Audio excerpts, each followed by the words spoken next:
remains driving conversations that affects us all. Topics in the news, social concerns, politics, leadership, governance, empowerment, resource management, conflict management, finance, SME sustainability, technological innovation, food security, health, education, brain drain, our well-being, citizenship, and much more. Our goal is to continuously drive these conversations, keep them burning at the table to effect a positive change, both for our nation and continent. Ways, what are you saying, has a secret ingredient that completes the conversation every single episode, and that ingredient is you. Our past conversations shaped our yesterday. To shape our tomorrow, we must keep talking. So, I want to hear you. Be a part of our live conversations Mondays through Fridays. And let's all have our say. Brand Nigeria is a complex mix of promise and challenge. The country's cultural dynamism and potential are undeniable, but addressing systemic issues like governance, security, and infrastructure is it's critical to improving its global perception. So it's another exciting episode of your favorite primetime show, Ways, as What Are You Saying? And my name remains Osayome Sale. So today's conversation will be centered around Brand Nigeria. What's your perception of Nigeria? How do you see your country? How do you perceive your country? So if Nigeria comes to mind, what is that one word you would use to describe your country, right? Nigeria is a brand. So you must understand that, you know, in branding, right, there's a perception whenever you cite a brand. So picture the major brands. I don't want to call any name because they've not paid us, but just picture maybe your favorite beverage or your favorite car brand or your favorite football club, right? What comes to your mind when you think about it? So think about Nigeria like that. So when you see that Nigerian map or you see the Nigerian flag, what is your perception about Nigeria? Now remember, Ways is all about you. Yes, you are the why in Ways. So it's what are you saying? So be a part of the conversation every single day and add your voice. And just, of course, to the discussions. You can also subscribe to our YouTube channel. It's at Official Upgrade TV. Go and hit that subscribe button right now. Like, share, invite your families and friends. Up on the phone lines. I'll really love to hear what you have to say about this topic, right? Brand Nigeria. Now, as I attempt to explore the topic, I want us to ponder on my quote for the day. It says, to meet the expectations of the majority of our people and to open up new vistas of economic opportunities so that the aspirations of Nigerians can stand a fair chance of being fulfilled in a lifetime, there must be a truly committed leadership in a democratic Nigeria. It's interesting. It has to be a truly democratic leadership, committed leadership in a democratic Nigeria. Committed, that's the word, committed leadership. So, yeah, I've asked that question again, that how do you perceive the brand called Nigeria? I'll delve into this topic as my topic or burning topic for today. But first, I'm off on a break. When I come back from that break, I'll let you in on my news interest for the day. Stay with me.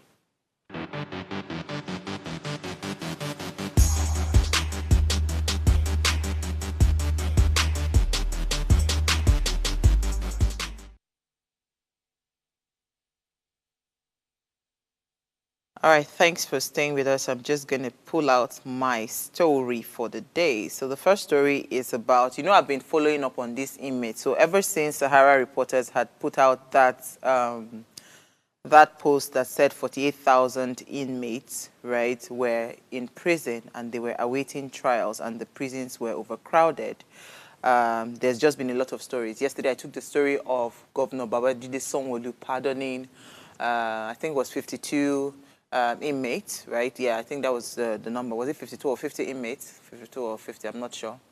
Yeah, so that was the story for yesterday. So today, I found another story that is quite interesting that piqued my interest. It says the federal government of Nigeria is it's inaugurating an advisory committee for presidential pardon. It says the government is set to grant presidential pardon to convicts serving various jail terms across custodial centers in the country. So to initiate the process, the government today, or yesterday rather, inaugurated the Presidential Advisory Committee on the prerogative of mercy, with the Attorney General of the Federation and the Minister of Justice, Lateef Fagbemi, SAN, as chairman.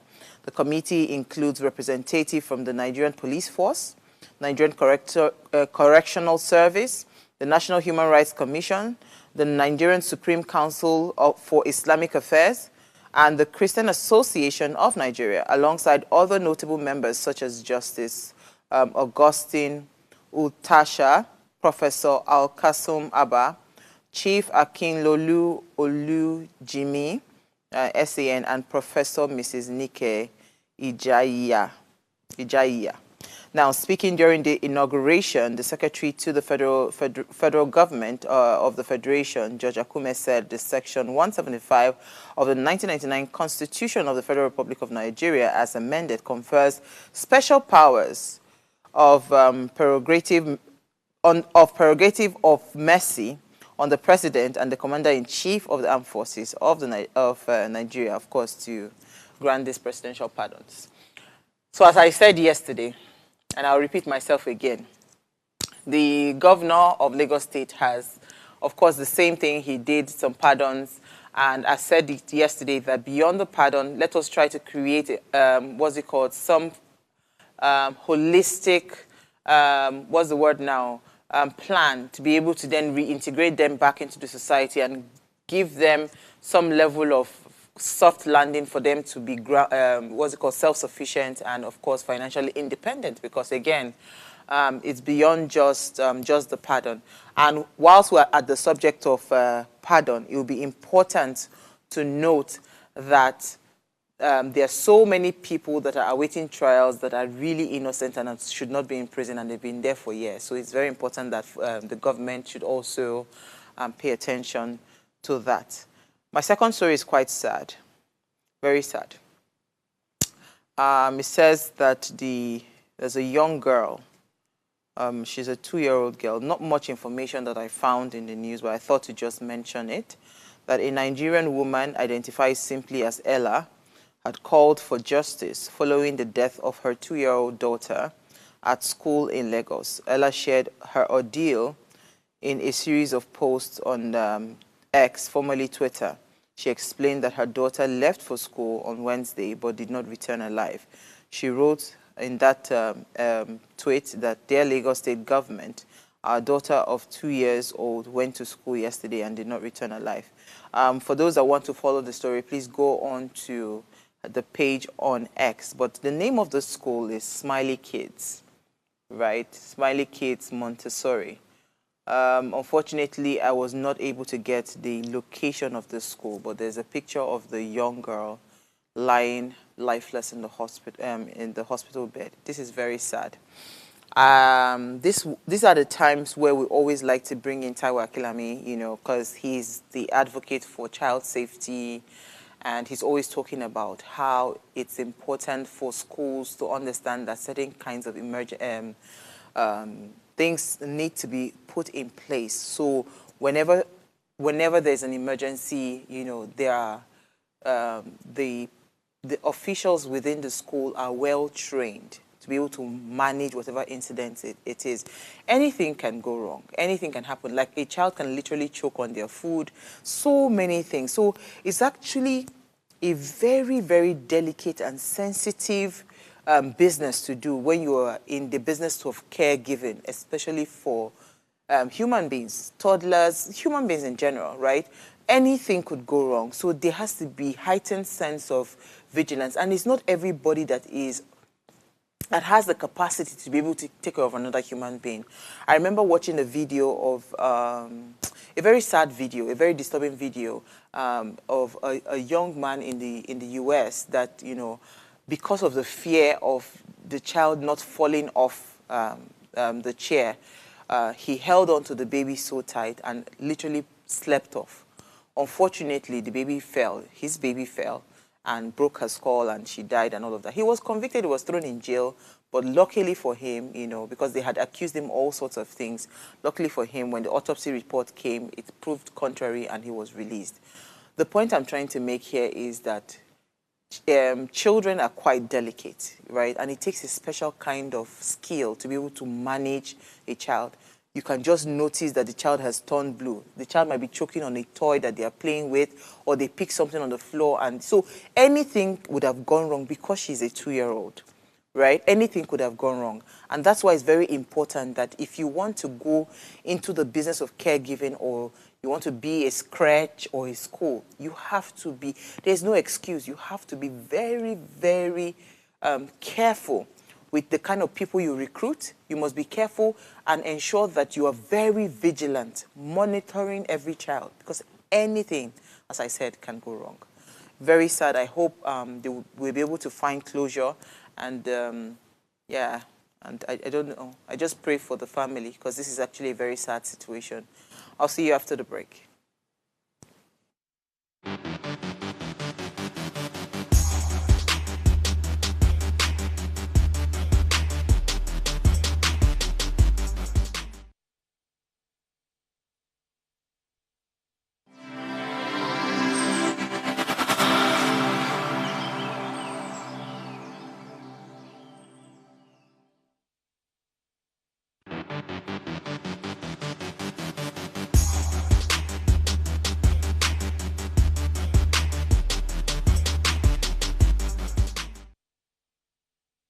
Mr. Chairman, Mark Eset is my name from Akwa Ibom State.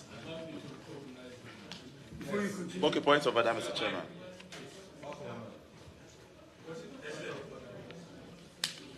Am I recognized, Mr. Chairman? Thank you very much. From Akwa Ibom State. Mr. Chairman, I don't know if I'm the only person, but I doubt. What the IGP is reading is quite different from the document we have. No, sir, we are all here for budget. Very important, please. It's very, very important that whatever they are presenting, all members will be acquainted with it. You can't give me a copy after this. It's not the same thing. The details are not here, like the zonal offices he has mentioned. They are not captured here.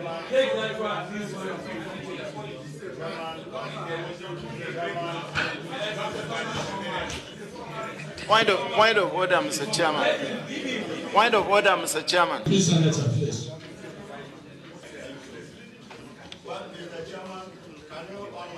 Make it easy. It is our decision within the leadership of this committee to allow IG to summarize his presentation. No, Chairman, we're not in a hurry. We are not in a hurry. We must do the right thing. We are not in the chamber. You are there to wait for the collective. You have it. It's not in this copy. What is written is A new copy was sent to you. Check and see it. If you just have the copy, ask for the copy. Yes. This is not a big deal. You ask for the copy. The copy is there available. Chairman, There is a point of I'm order. still on the floor. I'm still on the floor, Mr. Chairman. We need the opinion of all the members. Can we allow IG to proceed with what is reading? No, we don't have the copy. Please. Then I will leave. I will leave the copy. What are we reading now? What do you want to do? Leave. We are acting in the head. Leave. Mr. Chairman. Mr. Chairman. Point of order, Mr. Chairman. Mr. Chairman. Mr. Chairman. Mr. Chairman. Mr. Chairman. Mr. Chairman. Thank you. Deputy Chief Whip. Deputy Chief Whip. Deputy Chief Whip. Deputy Chief Whip. Mr. Chairman. Point of order, please. Mr. Chairman, distinguished colleagues. We are here to serve Nigerians. And Nigerians should see us as a very serious institution. We are not against the presentation of the IGP, but I, as a senator of the Federal Republic of Nigeria, should have what the IGP is reading. Yes. Yes. Exactly. Please let me finish. I represent a section of this country. What the IGP is reading is different from what I have. And I'm going to ask questions. Let me finish. Chairman, let me finish. Before you finish, I'm the chair. We are not in a hurry. Tonight, I'm not in a hurry. I'm with you. All right, so I'll share some negative perceptions, positive perceptions, and evolving perceptions of the brand Nigeria, because that's what we're talking today, right? How do you perceive Nigeria? What is your perception of the brand called Nigeria? Now, I was so glad when I was about to come on air about 30 minutes ago and I saw this video. I said, this is just Nigeria just has a way of giving us stories to talk about. Now, negative perceptions, corruption, governance issues. Nigeria is frequently associated with corruption, inefficient governance, and political instability, which undermines its global image. Now, when you see videos like this, right, there were so many things that were playing out while this video was going on. How, I think in Nigeria, it is always so, people are so quick to say, please, let's just move, let's just do it anyhow. Let's just, you know, because someone obviously is reading out a budget to a committee, and the document that this person is reading from is completely different from what was handed over to the other party. I don't know the full scope of the story, but from just this clip that I've seen, courtesy of Arise TV or Arise News, this man clearly, the senator clearly, you know, is questioning why they have two different documents. Because again, if this budget would be approved, what he has holding in his hand is completely different from what this other person is reading. So how would we then now hold them accountable to say, these were the things that you promised, you know, that you were going to do? And they said, no, that's not the document that I read. So, and now the way it's been played out is as if he is wrong for raising that concern. Like he's wrong for asking questions. Nigerians, we don't really like people questioning us. Like, okay, go out. If you want to go, go. You understand? You know, there's a other copy you didn't get. Also, where is that copy? Present it now. So that as he's reading, I am following it and I can tick and say, okay, yes, whatever it is that he has read, it is verified. But no. So in Nigeria, right, Nigeria is frequently associated with corruption, inefficient governance, and political instability. These are the things that always, always undermine our global image. It is something that everywhere you go, it is just, you know, that is how it is. You know, I was also seeing, I saw a video, I mean, this is something that's happened several times. A woman is clearly 25 weeks pregnant or something. You get to the airport and they say, oh, she's from Nigeria. And they are so quick to push us and say she's Nigerian. Oh, madam, how many weeks are you? She said, that she's 16 weeks. And the man said, are you coming into the US to have a baby? Because if you're coming into the US, it's not like it's illegal, but your funds that you have with you is not enough for you to be able to then have this baby. She said, no, that she's not, she's 16 weeks. You know, I said, but, okay, give me your report, your medical report. She brings out the report, and it's clearly stated that it's 25 weeks. The officer questioning her then goes, madam, you know, of course, these guys are trained psychologists. Of course, he played on her emotions and said, oh, just tell me, you know, I understand. Maybe you're under a lot of pressure and maybe you were scared. That's why you lied. And did you lie? Yes, that she lied. That she actually, but it's just that, you know, she believes she's 16 weeks, that the doctor said. Oh, God. And you know, when things like this happen, and the next thing, they are so quick. You know, when you travel, you now understand how you are seen as a Nigerian. You understand? Because as soon as you bring out that green passport, first of all, they will take you to one long line. The next thing, you know, they pay extra attention, scrutinizing and all of that. So when we have inefficient governance structure in Nigeria, right, it trickles and it affects everybody. And so someone is now trying to do the right thing. You then point fingers at that person. You say, no, you cannot do this, because that's exactly what was playing out in that reading where the budget was being read to the committee. All right, I'll move on to security.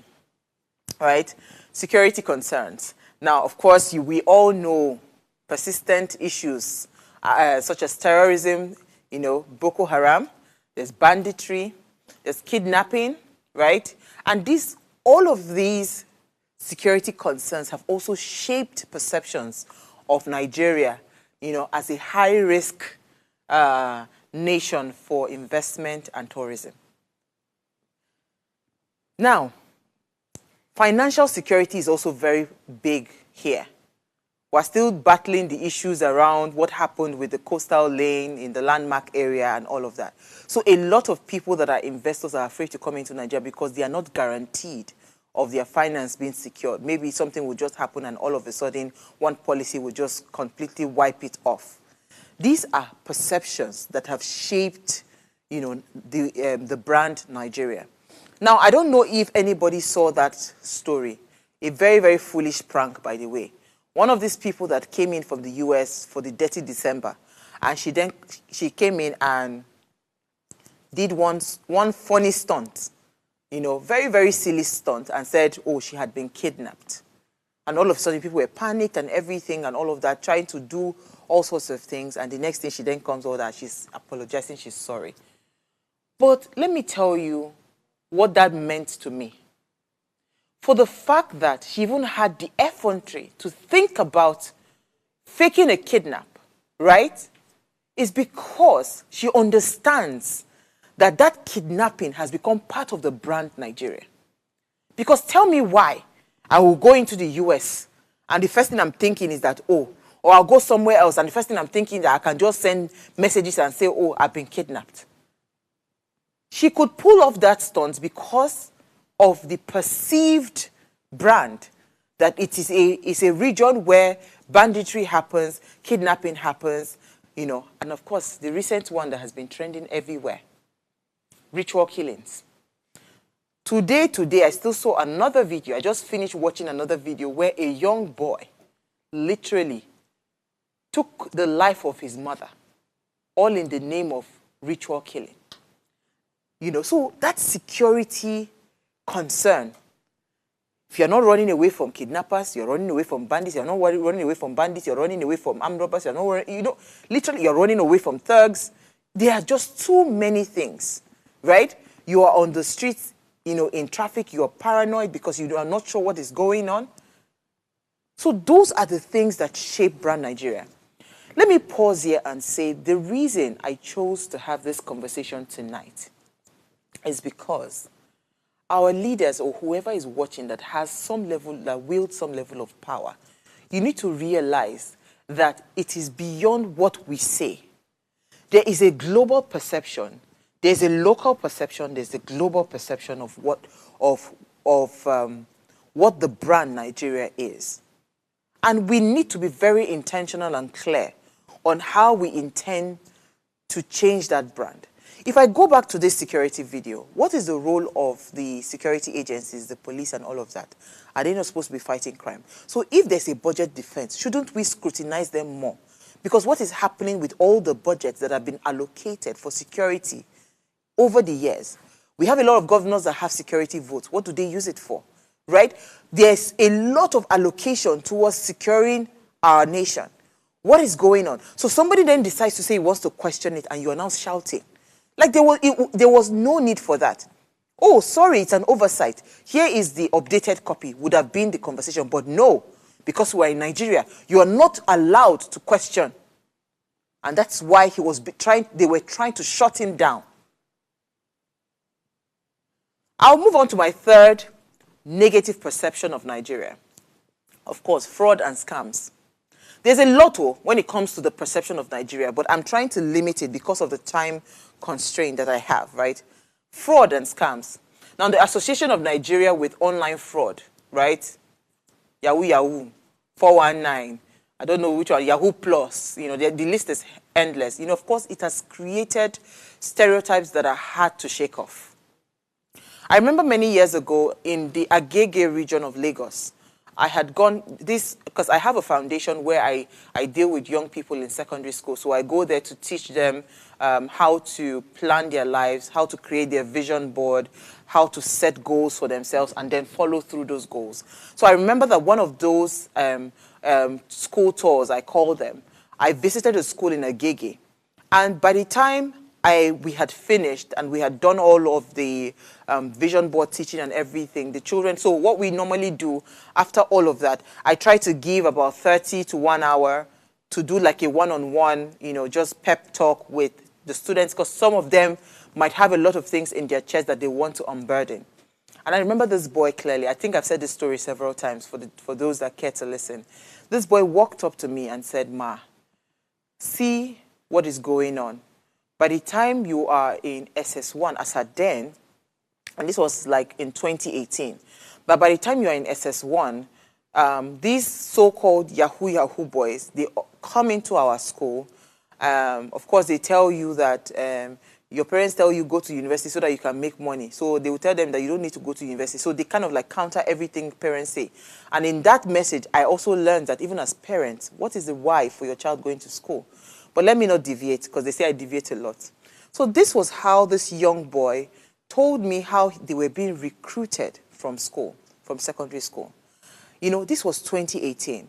I think now it's even worse, because on every street, there was a skit I saw on social media where the girl was literally saying that, that on the streets in her house there, that there are different people, that areas where she had to go and learn how to do Yahoo. So you see this fraud and scam, the association of fraud and scam is quite huge, right? Nigeria is associated with a lot of online fraud.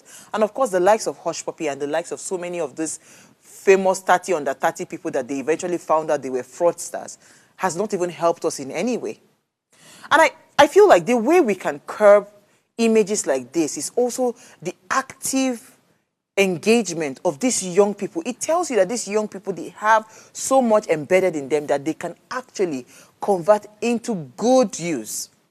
But if the government is not paying attention to it, fraud and scam will forever be associated with Nigerians. Even though global statistics have shown that Nigeria is not even in the list of the players of fraudsters, that the people there that are doing fraudsters, they are not even Nigerians. I think they are from Asians, and I think from some European countries, right?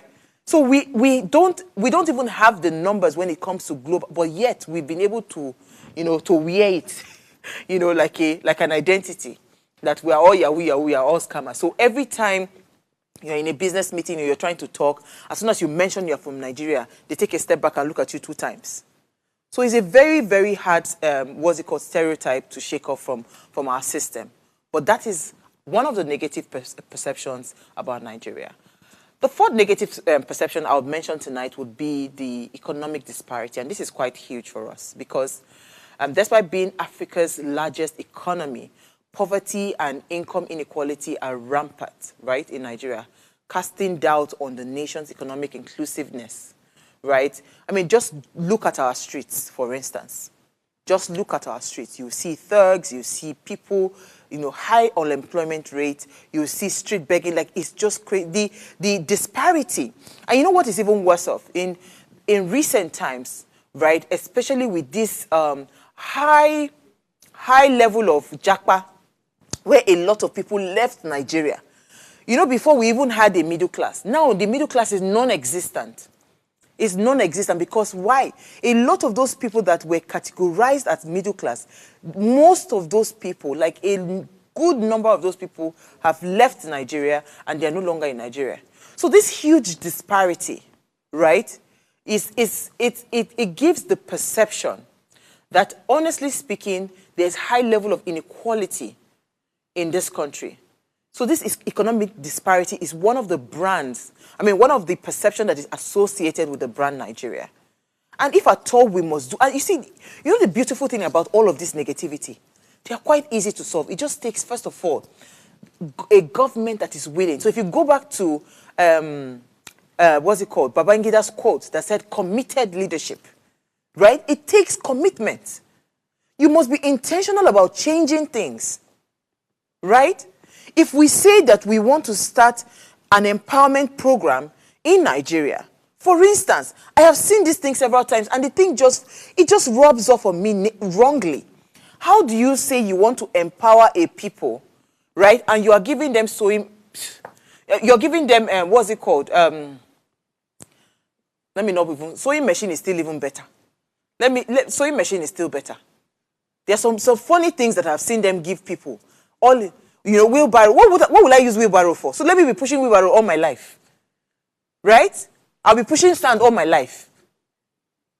So what will I use that kind of thing for? And you call it empowerment. Do you know the meaning of empowerment? If you are really interested in changing the cause of, or changing this perception of the brand called Nigeria, then you have to be intentional. First of all, we must fix our educational system. We must ensure that a lot of people are highly empowered to be able to generate wealth. How can we have so much resource as a country? Like Africa's largest economy, yet we're wallowing in a lot of poverty. There's so much inequality when it comes to our economy. So we don't have economic inclusiveness in this country. Then we talk about infrastructural deficiencies. This is one brand in Nigeria. Infrastructural deficiencies. Now, they are poor infrastructures. Unreliable electricity. In fact, we're starting a new show on energy tomorrow. Try to catch it up, you know. Soon we'll be on Plus TV, I think, from on the 31st of January. We'll launch on Plus TV. But we're starting an energy show. In fact, the advert that says, show me that you are Nigerian, without saying anything. The first thing everybody shouts is NEPA. That's the advert, you know. So infrastructural deficiencies. Now, poor infrastructure, unreliable electricity, and of course, inadequate healthcare and education system contributes to these negative perceptions. These are the things. And you see, every negativity that has been associated with the brand Nigeria, honestly speaking, is not rocket science. It just takes that the government is committed and the government is willing to change the norm. We can't keep on doing things the same way and expecting a different result. Somebody has called that insanity. That you are repeating the same thing and you're expecting a different result. You know that when it comes to infrastructure, you must first of all, it's just like when you want to build in a waterlogged area. The kind of structure you will build in a waterlogged area and the kind of mixtures, when it comes to the percentage of cement, the gravel, the stone, the granite, and all of those things, it's completely different from when you want to build in hard soil. So you already know these things as a government, yet you still do those kind of things. I've shared this story several times of how my father was called to come and do a road, because my father is in the construction industry, and how he was told that he should just pour sand. He doesn't need to do it, because they had taken, first of all, a good chunk of that budget. You gave him money to do the work, and you took a good chunk out of it. And he said, hey, you don't need to do it now, just pour sand. He said it in Hausa, and my father said, and people will drive on this road and then die, and their blood will be on my head. I would rather walk away from this project. We need to have more people walking away from bad things, then we would solve the problem of poor infrastructure. Then we need to hold people accountable. Now, National Grid, they have started counting for this year. People are tired of counting. It's collapse every day. There's one collapse here and there. Yet, you're paying high electricity bills. So what exactly is going on? Meanwhile, a friend of mine reached out to me from Indonesia and said that they are converting cassava into electricity. In fact, they had proposed that project to several state governors, and they are not touching it. Well, luckily, they said our Minister for Power has given, I think, he gave out 2 people, let me try to remember now. They gave them authority to be able to manufacture their own power. I think Vacities or something. I'll find that out. But that is the story. So it's not that the solutions are not out there. If we go back to that quote, it's committed leadership that will solve some of this problem. But these are the negative perception, right? And of course, I want to wrap this negative perception with this one. Our overall behavior as Nigerians. Our mediocre way of doing things.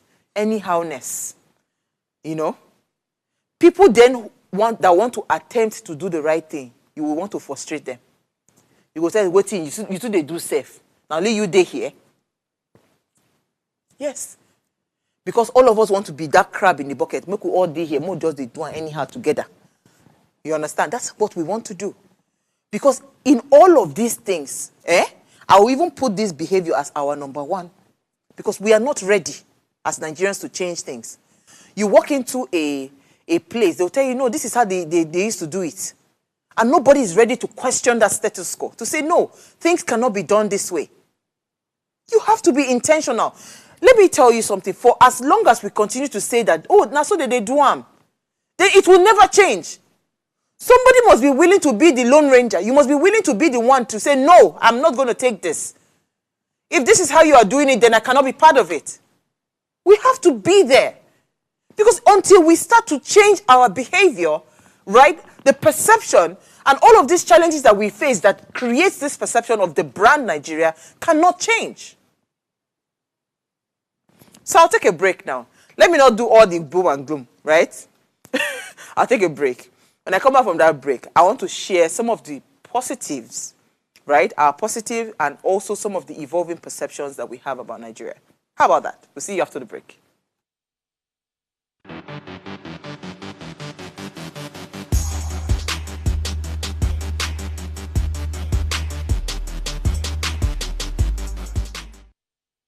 Tell us you're a Nigerian without saying a word.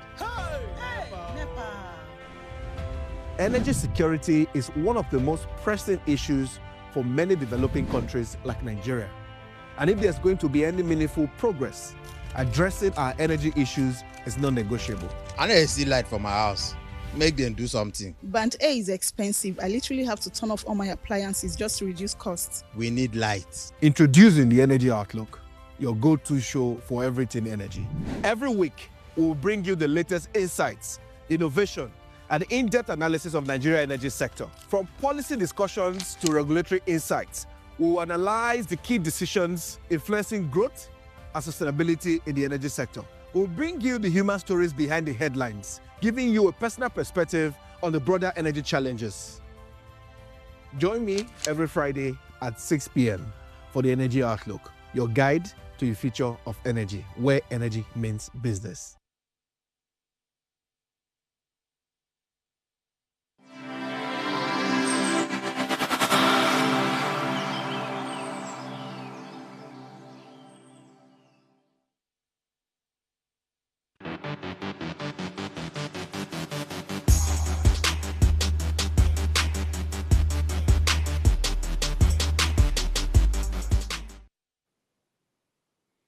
All right, thanks for staying tuned. Now, I just want to quickly say that Upgrade TV was created to be intentional about conscious content. We want to actually change the narrative. We want to change how Nigeria is perceived. We want to do things right. We want to hit on issues that affect us, all of us, right? And literally start to poke people to start to do the right thing and find solutions.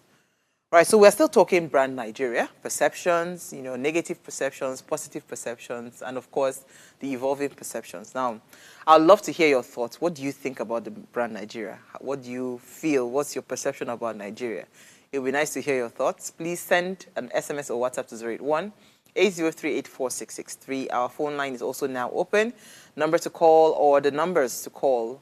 Call us on 070-250-07749 or 070-1424-2420. Let's hear what you have to say. Now, some positive perceptions. So let me not go all negatives because waiting. Cultural richness, right? I think we are being perceived, you know, to be really, really rich when it comes to different things. We have Nigeria, of course, Nigeria is seen as a cultural powerhouse of Africa, celebrated for its vibrant music, fashion, literature, and films. Now, the global success, of course, of Nollywood, Afrobeat stars like Burna Boy, Davido, I think Arya Star, Thames, Wizkid, Rema, all of them, they're plenty. Then you have authors like Chimamanda, Ngozi Adichie, you have public figures like Ngozi Okonjo-Iweala, Femi Adesina. Like, we have so many of them. The list goes on and on. All of them showcasing Nigeria's rich, not just only cultural influence, but also intellectual influence, right? We have, I mean, I've heard of great, amazing people all over the globe, especially in the medical fields that are Nigerians, but they are living, you know, outside of the shores of Nigeria, and they are doing exceptionally well. So that one thing, because I remember somebody saying that in the, like, literally, right, Nigerians are known anywhere. So when it comes to education, our capacity is amazing when it comes to our intellect, right? So that is one good perception that Nigeria is perceived. We are perceived to be very, very cerebral, right? Because we do a lot of reading, like we have a lot. People wonder how we are able to gather a lot of PhDs and all of that. We read a lot. Nigerians are actually, when it comes to the positive perception about Nigeria, we're seen to be really, really, great people, great minds and all of that. And I think that's a good thing, right? It's a good thing, and we need to keep on keeping it. So the entrepreneurial spirit. So Nigerians are often recognized for their resilience, now creativity and entrepreneurial energy, despite challenges that, of course, Nigerians face. Nigeria has produced influential business leaders, innovators, right?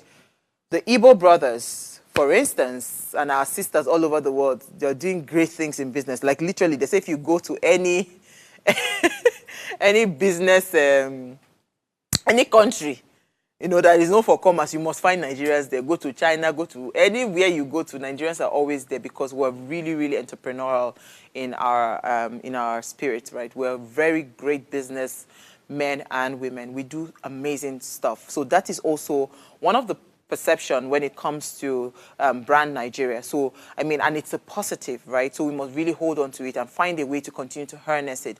We've had great fashion icons, fashion brands, that are doing so well. The other day I was reading, or I saw a video that they had done a small video and like mini documentary on David Wedge, in the UK. Like, there are different brands. And I've gotten a few of his pieces, and they're amazing brands. So it tells you that in the midst of all of this perception of negativity and all of that, we have something, and we can actually build on it. Interestingly, on the flip side of Dirty December, right? Dirty December also brought that perception of our cultural richness, where people just feel like Nigerians love to have, especially Lagos people, they love to party, they love to enjoy life and all of that. So now it's becoming a global thing. It's becoming something that people actually are now saying, you know what, I am actively planning towards December to come into Lagos, right? So imagine if we solve all the issues around kidnapping, all of those things and all of that. Tell me, Nigeria would be the #1 destination to come to in the world. Don't forget that most of these people that are running away to come to Nigeria for Dirty December, a lot of them are running away from that cold because it's not particularly fun weather to be in, right? Yeah, you can do all the snow pictures and all of that, but you run back to where there's heat and all of that so you can literally have fun. So imagine if we are intentional and we are committed. The positives that we have as our perception, they are actually quite strong, right? Of course, again, there's something about Nigerians, our youthful energy, right? We have an amazing youthful energy. With over 60% of the population under the age of 25, Nigeria is often regarded as a very youthful and energetic nation, that is brimming with so much potential. And that is the word there, potential. You see the problem? We are tired of being called a potential. We want to become something much more than a potential. But yes, 60% of the population under the age of 25, that is huge. But you see, when you watch that promo video that we always play before the show, where we say that with little or no meaningful engagement, right, leaves a ticking time bomb in our hands. I've said this thing several times. If you drive on the streets of, the road, the Lekki-Ekpe Expressway, if you see all these youths, most of them are taking drugs. Most of them are taking all sorts of stuff. Most of them are there, just waiting to any little distortion. They will begin to break into people's cars and, loot and all of that. So these are like ticking they are like a keg of gunpowder just waiting to explode. So youthful energy is a positive. But when the youthful energy is not engaged, then it becomes a problem, right? Which is what, where we are gearing to. Because when you have 60% of the population, that is, 60% of the population that is under the age of 25, what does that tell you as a country? You need to be intentional about engaging them and using that energy to build your economy. But that is not what we're seeing. That's not what is happening in the country. So youthful energy can be a positive, but if not meaningfully engaged, then we are now having a problem, just waiting to explode. All right, so I'll move on to another positive positive perception about Nigeria, which is our natural resources, right? So remember we said that it is also like the largest economy, it's also the largest oil producer. Nigeria is often seen as a resource rich nation with economic potential, right?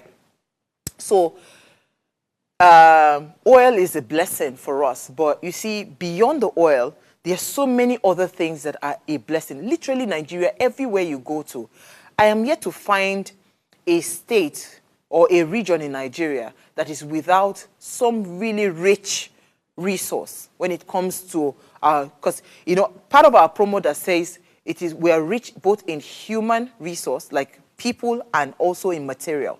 Literally, Nigeria is rich with material blessings, right? But how are we converting that? You know, so we are known, we are perceived, you know, to have lots of natural resource, gold, precious stones, you know, like literally we have everything. One of the largest bitumen reservoir is in Nigeria. The largest, one of the largest in the world.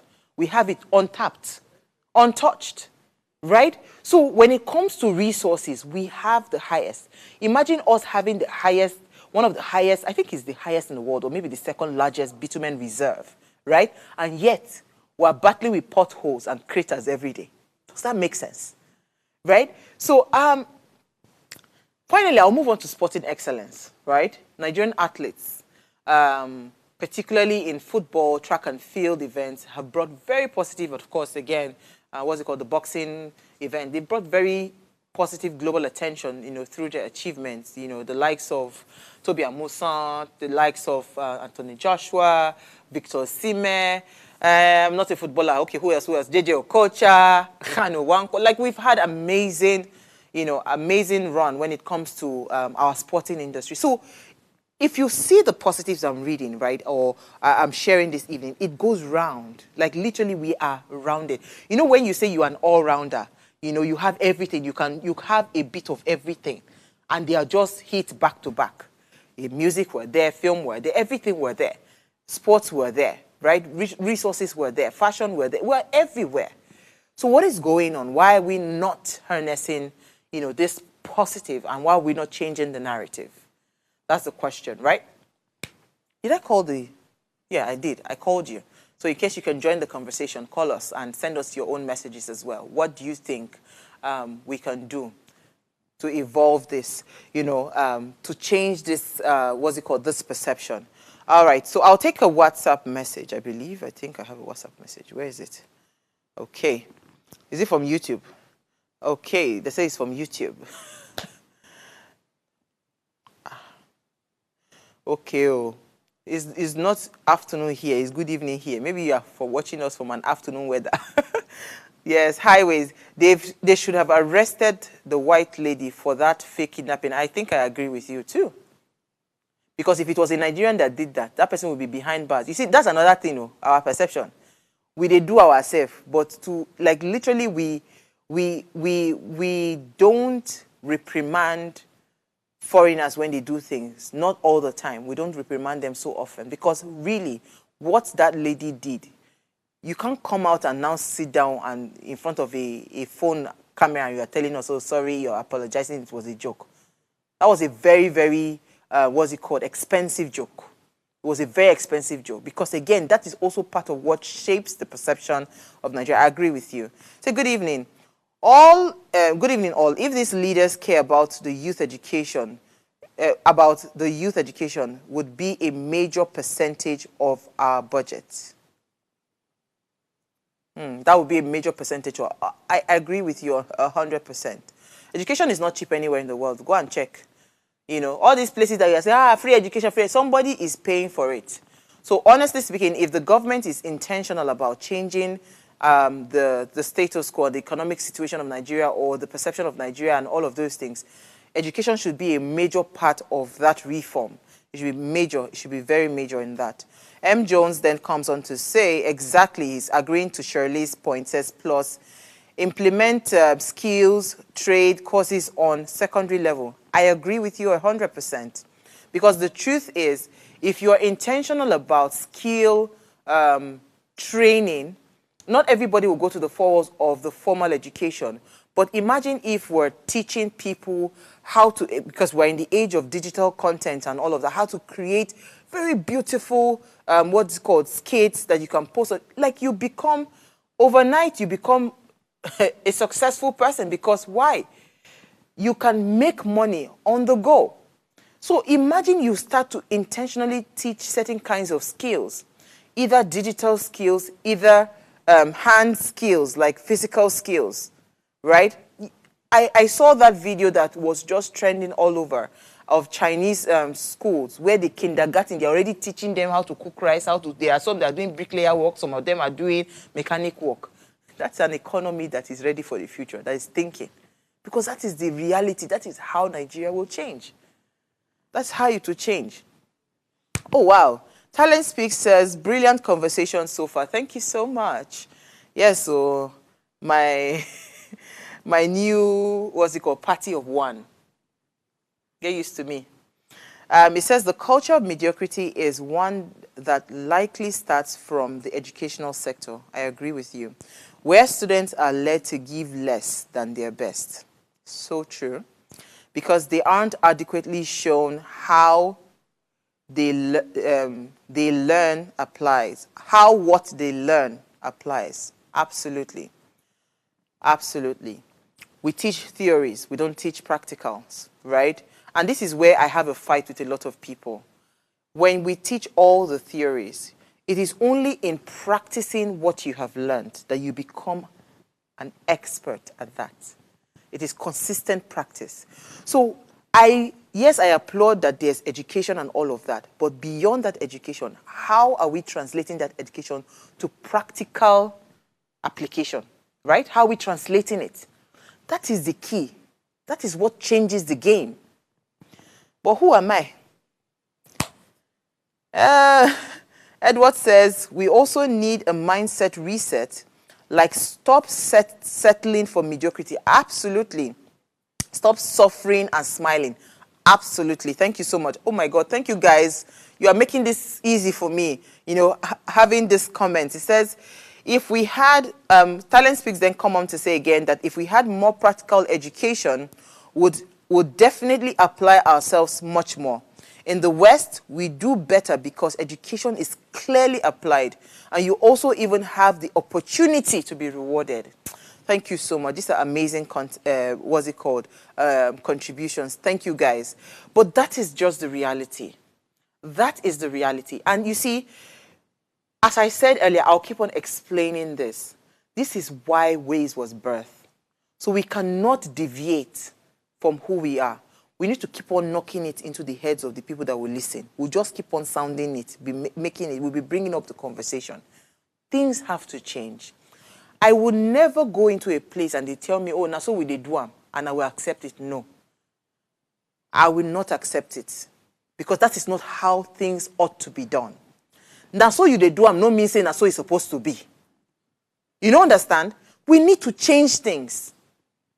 Until we start to intentionally say, no, God, we're not going to do them like that.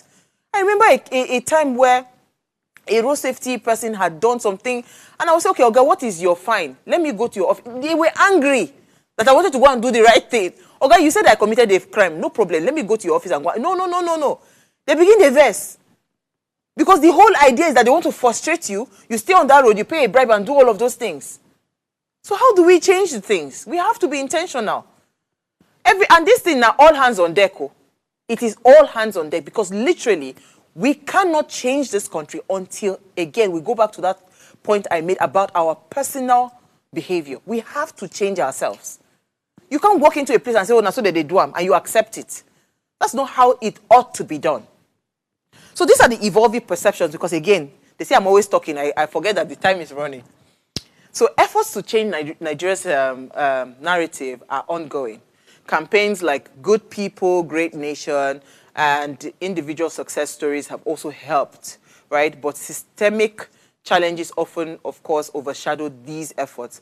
Now, the rise of Nigeria's global diaspora as thought leaders, the increasing popularity of Nigerian culture, again, like I said, the Dirty December Hour, all our superstars that are doing great things, that are making us proud. And the achievements of Nigerians in global context are also helping to reshape the country's image, right? So, but the question I would like to ask, do the negative outweigh the positive? In all I've said, do you think the negative outweighs the positive? It's just a question I'd like to, you can leave your comment. I can read it later. And would there be a time where brand Nigeria can truly gain global respect? Would there ever be a time? That's the question I'd like to ask. So Grace says, we have said a lot about Nigerian government, and I think 2025 is the year to let it rest. The onus is now on them to work. Well, if they don't, we pray we get it right someday. Great way to kickstart the year. Glad to have you back. Okay, Grace is watching us from Plus TV. Yes, thank you so much, Grace. Yes, that's a great way that's the reality. But do you think the positive outweighs the negative? And do you think there will ever be a time where the brand Nigeria would have or would gather global respect? I think that time is coming. So thank you again for joining me, and thank you for all the comments. Please keep it coming. Before I go, ensure you subscribe to our YouTube channels at Official Upgrade TV. You can interact with us further, drop a comment, and most importantly, follow all our social media engagements.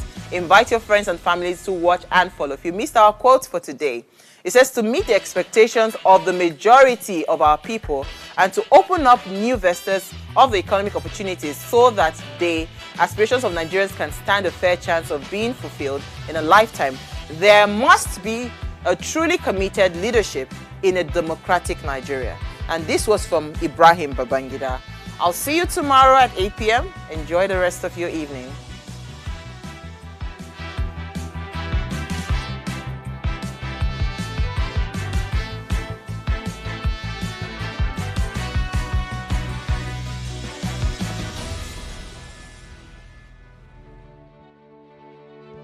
Nigeria, by extension Africa, battles a growing youthful population, and with little or no meaningful engagement, leaves a ticking time bomb on our hands.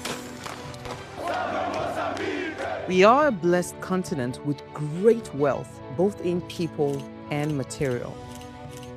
Our focus on ways remains driving conversations that affects us all.